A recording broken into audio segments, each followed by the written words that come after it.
इरादा होता है मन में। इस तत्व को समझेंगे तो नित्य सुख, शांति और आत्मविश्वास को सहज ही पा लेंगे। ईश्वर की इच्छा मानकर स्वीकार करें तो अहंकार कम होगा और हम कम दुखी होंगे। सामना करने की हमें शक्ति आएगी।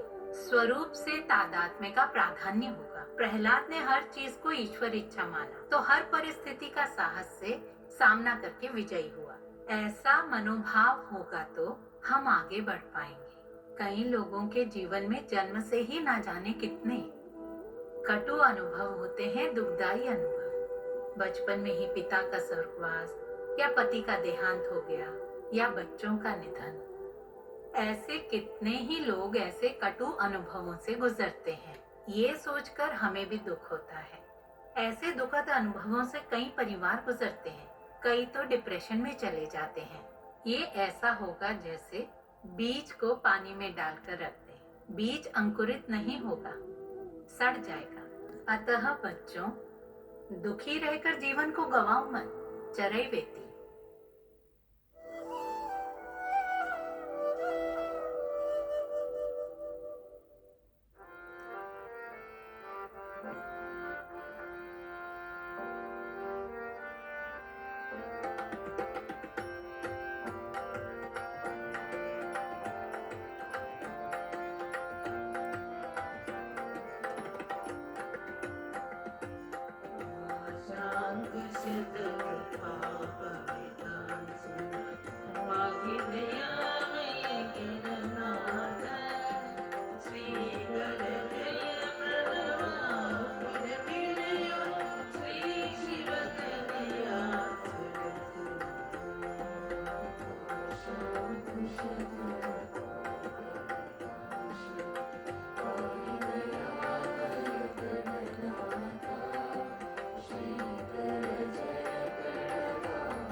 अपने बालपन से ही अम्मा दीन दुखियों को सांत्वना देती रही हैं।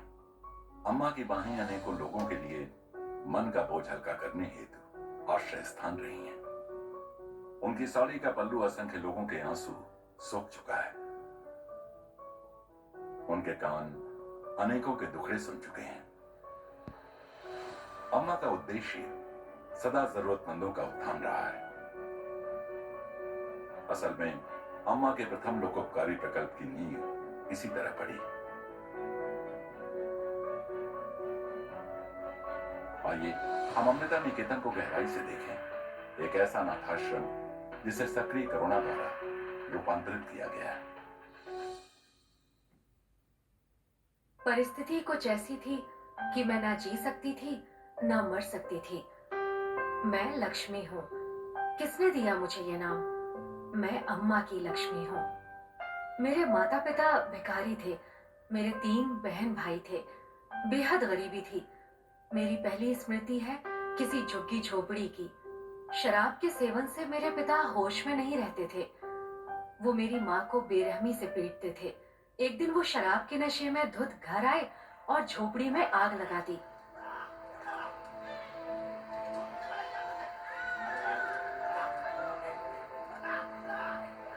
वो अंतिम दिन था जब मैंने उन्हें देखा था। हमारा सब कुछ उजड़ गया था। कुछ दिनों बाद मेरे दोनों भाई खो गए, जिससे मेरी माँ को बड़ा गहरा धक्का लगा। एक दिन मेरी माँ ने मेरा हाथ पकड़ा और मेरी बहन को गोदी में उठाया और समुद्र की ओर चल दी। तपती रेत और सिर पर तपते सूरज की गर्मी। माँ पानी में आगे बढ़ती गई और मैं पीछे पीछे।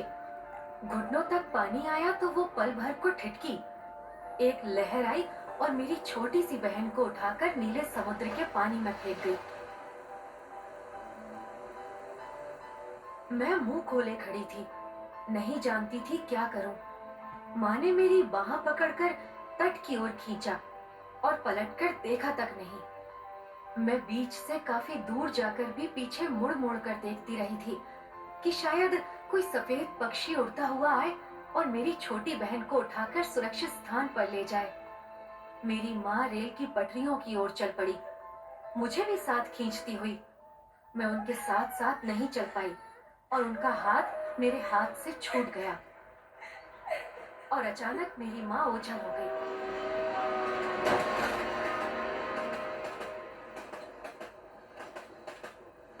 अब मैं अकेली रह गई। मेरा अपना कहलाने को मेरे पास अब कुछ नहीं था। मैं अनाथ हो गई थी।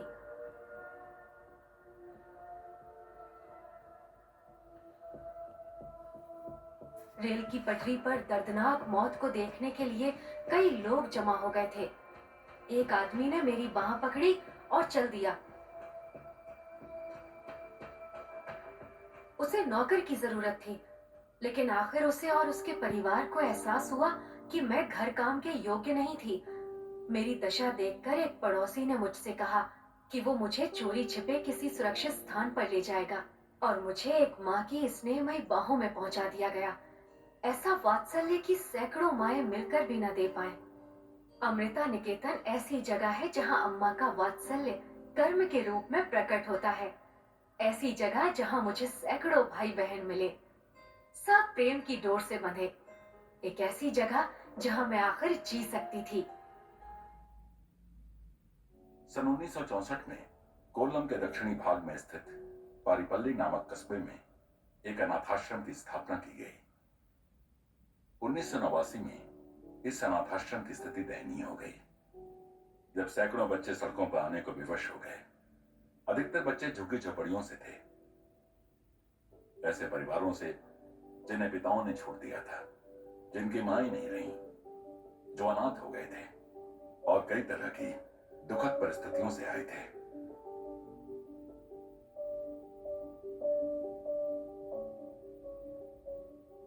अम्मा के अनाथालय को गोद लेने से पहले जीवन बड़ा विकट था। हम कई बार भूखे रहते थे और सोने के लिए ठीक जगह मिलना भी मुश्किल था। सोचो 500 बच्चे और केवल 4 उपयोगी शौचालय। उनकी भी स्थिति खराब। न कभी उनकी मरम्मत होती और बेहद गंदे। जब अनाथ आश्रम बंद होने की कगार पर था तो संस्था के मुख्य अध्यापक ने सहायता के लिए अम्मा से संपर्क किया। अम्मा ने अपने आश्रम के प्रथम मंदिर के निर्माण को स्थगित करके वो पूंजी इस अनाथ आश्रम को बचाने के लिए लगा दी। 1989 में जब हम वहां गए तो स्थिति बड़ी दयनीय थी। जब अम्मा ने अनाथ आश्रम को अपनाया तो एक भी कमरा रहने लायक नहीं था। फर्शों के सीमेंट में दरारें पड़ गई थी और बड़े बड़े छेद हो गए थे। शौचालय हॉस्टल से दूर थे, इसलिए रात के समय बच्चे मलमूत्र का त्याग बाल्टियों में करते थे। ऐसी अस्वास्थ्यकर परिस्थितियों के चलते त्वचा रोग उन्हें होते ही रहते थे। बच्चों के पास सोने को कुछ नहीं था, फर्श पर ही सोते थे। बारिश होती तो छत भी टपकती थी। उस समय वहां बहुत सारे छोटे छोटे बच्चे थे जो इतने छोटे थे कि अपना ध्यान खुद नहीं रख सकते थे। अन्य सारे बच्चों की देखभाल के साथ साथ इन बच्चों को खिलाना पिलाना और नहलाना तक पड़ता। मैं इन बच्चों के लिए भोजन पकाती थी। पहले रसोई पकाने और खाने का स्थान दयनीय था। टूटे फर्श के गड्ढों में भात का पानी भर जाता, उनमें गंदगी भर जाती तो दुर्गंध आने लगती। उस सारी जगह में कीड़े और झोंके कुलबुलाते। आमतौर से स्कूलों में आधी छुट्टी की घंटी बजे तो बच्चे भागते हैं खेलने के लिए, पर यहाँ तो बच्चे कन्नी की एक चम्मच या भात के कुछ दानों के लिए एक दूसरे के साथ धक्का मुक्की करते हुए रसोई के दरवाजे के सामने दौड़े आते थे। फिर भी सबके लिए कन्नी पर्याप्त न होती।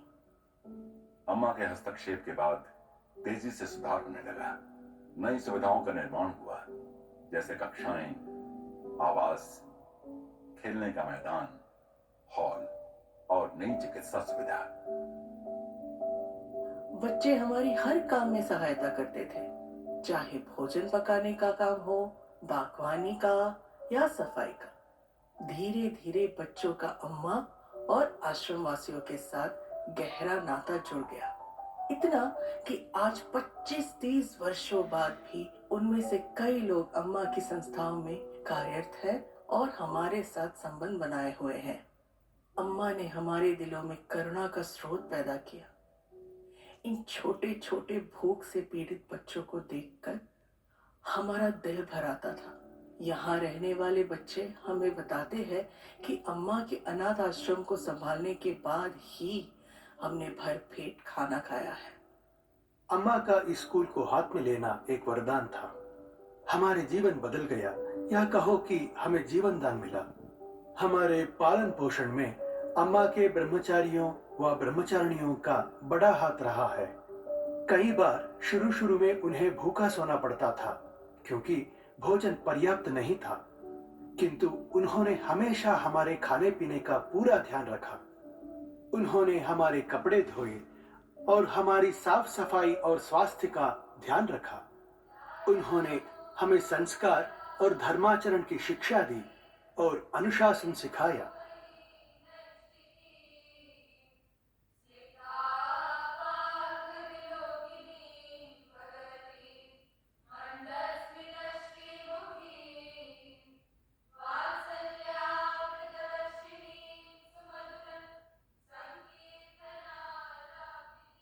आज भी हम में से अधिकांश उसी अनुशासन का पालन करने की कोशिश करते हैं। उन्होंने हमारे लिए दिन रात मेहनत की और यही कारण है कि आज हम जीवन में सफल और सुखी हैं। हम उनके प्रेम, समर्पण तथा त्याग भाव के लिए उनके ऋणी हैं।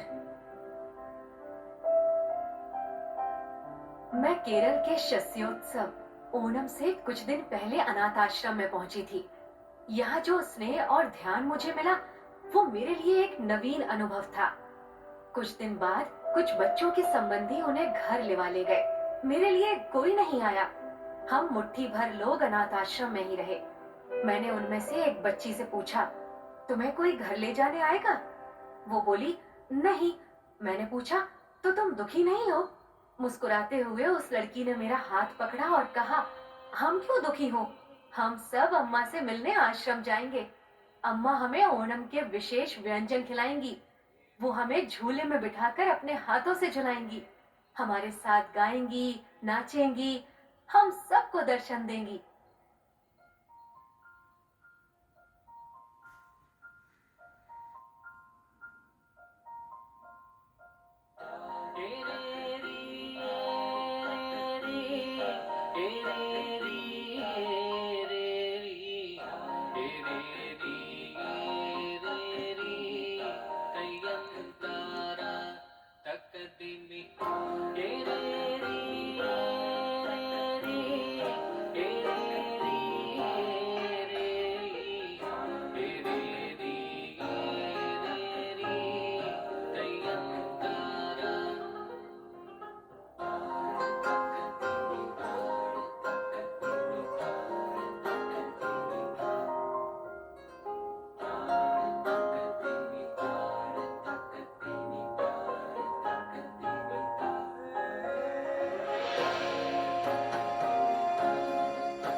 मेरे जैसे सैकड़ों बच्चों की कहानियां हैं जिनके जीवन में अम्मा के वात्सल्य, स्नेह एवं करुणा ने आमूल चूल परिवर्तन कर दिया।